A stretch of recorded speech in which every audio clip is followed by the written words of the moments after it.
अस्सलाम वालेकुम viewers, welcome to my channel expert preparation zone. उम्मीद करती हूँ कि आप सब लोग ठीक होंगे। तो वीवर्स, आज की वीडियो में हम लोग डिस्कस करेंगे कुछ एक्सपीरियंस एमसीक्यूज जो कि 24 जनवरी और 25 जनवरी के टेस्ट में बार बार रिपीट हो चुके हैं। So let's start. Number 1 is the spinning motion of a body about its axis is called dash. अगर कोई बॉडी जो है वो एक फिक्स एक्सिस पर मूव करती है तो ऐसे मोशन को क्या कहते हैं? तो इसका राइट आंसर है रोटेटरी मोशन। ऐसे मोशन को हम रोटेटरी मोशन कहते हैं। इसके अलावा आपको ट्रांसलेटरी मोशन और वाइब्रेटरी मोशन की डेफिनेशन के बारे में भी पता होना चाहिए। Next is according to Newton second law force is equal to dash. Newton के सेकेंड लॉ के अकॉर्डिंग फोर्स जो है वो किसके बराबर होती है? तो इसका आंसर है F is equal to ma। Mass और एक्सेलरेशन का प्रोडक्ट, ये आपसे दूसरी तरह से पूछ सकते हैं कि the product of mass and acceleration is called, तब भी इसका आंसर क्या होगा? फोर्स। तो आपको ये फॉर्मूला याद होना चाहिए कि फोर्स बराबर होती है mass into acceleration. Next is a rocket taking off is example of. जब एक रॉकेट जो है वो टेक ऑफ करता है तो वो किसकी एग्जाम्पल है? तो इसका राइट आंसर है Newton third law of motion. Newton के तीसरे लॉ ऑफ मोशन की एग्जाम्पल है। Question number 4 is quadratic equation with one variable has how many roots. एक ऐसी क्वाड्रेटिक इक्वेशन जिसमें सिर्फ एक वेरिएबल हो तो उसमें आपके पास कितने रूट्स आते हैं? रूट्स का मतलब है कितनी एक्स की वैल्यूज़ आती हैं। तो इसका राइट आंसर है 2। आप लोगों ने 9 मैट्रिक में ये सॉल्व किया होगा तो देखा होगा कि जब आप क्वाड्रेटिक इक्वेशन सॉल्व करते हैं तो हमेशा आपके पास एक्स की 2 वैल्यूज़ आती हैं। Question number 5 is a square minus b square divided by a minus b is equal to dash. तो ये सिंप्लीफाई का क्वेश्चन है। आपने a square minus b square को ओपन करना है। A square minus b square जो है वो बराबर होता है ए प्लस बी और A minus B. A minus B आपस में कैंसिल हो जाएंगे तो क्या बचेगा? A plus B. So A plus B is the right answer. Question number 5 is log M N is equal to dash.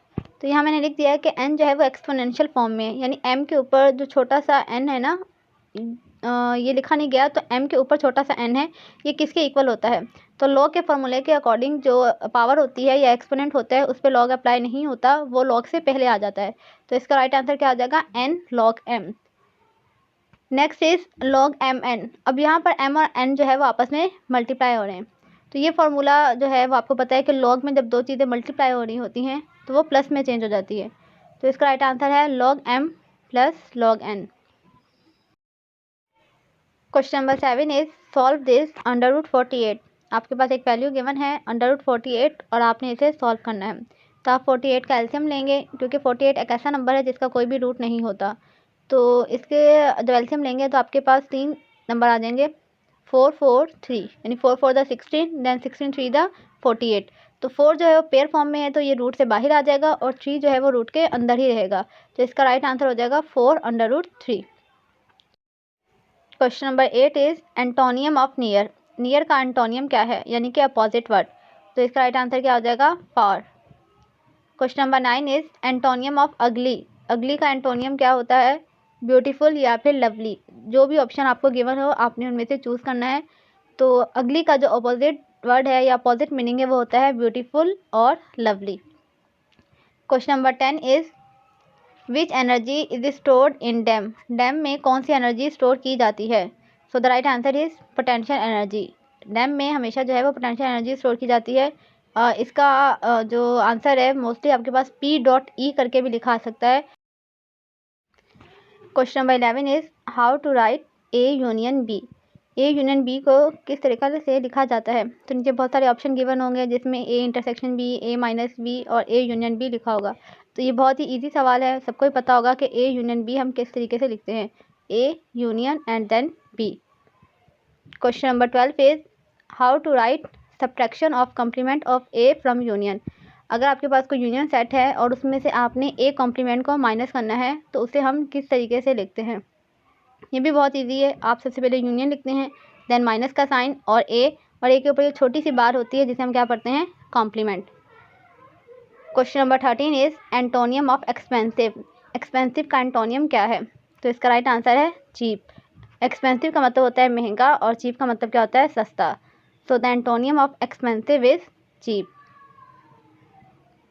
Question number 14 is the mass of earth is. Earth का mass जो है वो क्या है? तो अर्थ का मास होता है 6.0 एक्सपोनेंट 10⁻24 किलोग्राम, यानी कि 6 पॉइंट यानी कि 24 मरतबा पॉइंट जो है आपको आगे लेके जाना है, यानी कि 24 जीरो और लेकर आने हैं।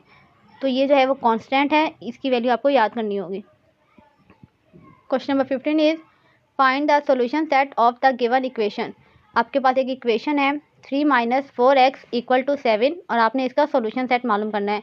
सॉल्यूशन सेट का मतलब होता है कि आपके पास 2x की वैल्यूज आएंगी, आपने इसमें से x को सेपरेट करना है। सबसे पहले आप 3 को इक्वल टू के उस तरफ भेजेंगे, तो 7 में से 3 माइनस करेंगे तो आपके पास क्या आ जाएगा 4। देन 4 और x आपस में मल्टीप्लाई हो रहे हैं, तो -4 वहाँ जाके क्या हो जाएगा डिवाइड। तो इस तरीके से आपके पास 2 सोल्यूशन सेट आ जाएंगे, 1 और -1। Question number 16 is identify the imaginary part of iota two -3 iota. आपके पास एक क्वेश्चन गिवन है और आपने इसमें से इमेजिनरी पार्ट के बारे में बताना है। तो आपके पास ये जो आयोटा वाला नंबर होता है ना, ये होता है इमेजिनरी पार्ट, यानी कि आई वाला। लेकिन यहाँ पे आपके पास क्या है, आयोटा ब्रैकेट के बाहर है और ब्रैकेट के अंदर भी आपके पास 2 नंबर गिवन है। तो हम सबसे पहले इसको क्या करेंगे, सिंप्लीफाई करेंगे। नीचे मैंने इसका जो सोल्यूशन है वो आप लोगों के साथ शेयर कर दिया है। सबसे पहले ब्रैकेट जो है वो ओपन होगी, आई जो है वो 2 से मल्टीप्लाई होगा 2 आयोटा और 3 से मल्टीप्लाई होकर क्या बन जाएगा 3 आयोटा का स्क्वायर। अब आयोटा स्क्वायर की जो वैल्यू होती है वो क्या होती है -1। आप आयोटा स्क्वायर की जगह उसकी वैल्यू पुट करोगे तो ये क्या बन जाएगा 2 आयोटा + 3। तो ये जो आयोटा वाला पार्ट होता है ना, ये होता है इमेजिनरी।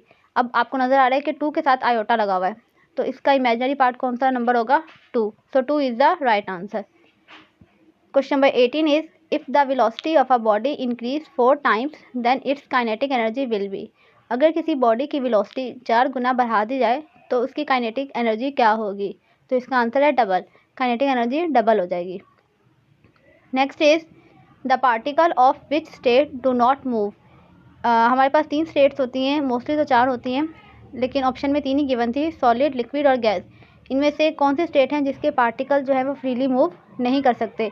तो ये सबको मालूम है कि सॉलिड के जो पार्टिकल्स हैं वो मूव नहीं कर सकते। So solid is the right answer. Next is chemical energy are stored in. Chemical energy जो है वो कहाँ पर स्टोर होती है। आपके पास 3 ऑप्शन गिवन है, फूड, फ्यूल और ऑप्शन सी है बोथ ए एंड बी। तो केमिकल एनर्जी जो है वो फूड में भी स्टोर हो सकती है और फ्यूल में भी। तो इसका राइट आंसर होगा both A and B. Question number 21 is which one is a bad conductor of electricity. कौन है जो इलेक्ट्रिसिटी कंडक्ट नहीं कर सकता। आपके पास 3 ऑप्शन गिवन है, वुड, आयरन या फिर अलॉय। तो वुड जो है वो इलेक्ट्रिसिटी कंडक्ट नहीं कर सकता, so would is the right answer.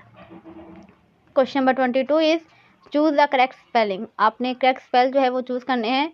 आपके पास ऑप्शन जो है वो है रिसीव। अब रिसीव के जो 3 स्पेलिंग दिए हैं और जो इसके करेक्ट स्पेलिंग है वो है RECEIVE, receive. Question number 23 is sine theta is equal to. Sine theta किसके इक्वल होता है। तो इसका आंसर है 1/cosec थीटा। साइन थीटा जो है वो 1/cosec थीटा के बराबर होता है। इसके अलावा आपको tangent theta, cotangent theta, cos theta, इन सब का भी रेसिप्रोकल मालूम होना चाहिए। Next is choose the correct spelling. यहाँ पे भी आपको करेक्ट स्पेलिंग चूज़ करने हैं असेसमेंट के। तो आपके पास 3 ऑप्शन गिवन है, A, B एंड C। तो आपने चूज़ करना है कि कौन सा जो है वो करेक्ट स्पेलिंग है। तो ऑप्शन ए जो है वो असेसमेंट के करेक्ट स्पेलिंग है। तो इस तरीके से 4-5 MCQ जो हैं वो आपके करेक्ट स्पेलिंग के आ रहे हैं। Question number 25 is baby of hen is called. मुर्गी का जो बेबी होता है उसे क्या कहते हैं। तो इसका राइट आंसर है chick. Baby of hen is called chick, या फिर अगर चिकन ऑप्शन में है तो चिकन भी कहा जाता है, लेकिन जो इसका करेक्ट आंसर है वो चिक है। तो आप ऑप्शन में देख लीजिएगा चिक है या फिर चिकन है। Question number 26 is baby of dog is called. Dog के बेबी यानी डॉग के बच्चे को क्या कहते हैं। तो इसका आंसर है पपी। इसके अलावा बेबी ऑफ लॉइन ये पूछ रहे हैं, और बेबी ऑफ टाइगर पूछ सकते हैं, बेबी ऑफ काऊ पूछ सकते हैं। ये 3-4 ऐसे एनिमल्स हैं जिनके बेबीज़ के बारे में आपको मालूम होना चाहिए। इसके अलावा जो है वो प्रीपोजिशंस आ रही हैं, एक्टिव एंड पैसिव वॉइस आ रहे हैं इंग्लिश में, नरेशंस आ रही हैं। तो इनकी प्रैक्टिस आपने लाजमी करनी है, क्योंकि ये क्वेश्चन ऐसे होते हैं जो बच्चों को याद नहीं रहते, वो अपने एक्सपीरियंस में शेयर नहीं करते। तो एक्टिव और पैसिव का और नरेशंस का आपको कॉन्सेप्ट मालूम होना चाहिए। तो व्यूअर्स ये थे experience MCQs 2024। Hope so video आपके लिए हेल्पफुल रही होगी। अगर वीडियो आपके लिए हेल्पफुल रही है तो काइंडली चैनल को लाइक कर दें, शेयर कर दें और सब्सक्राइब कर दें।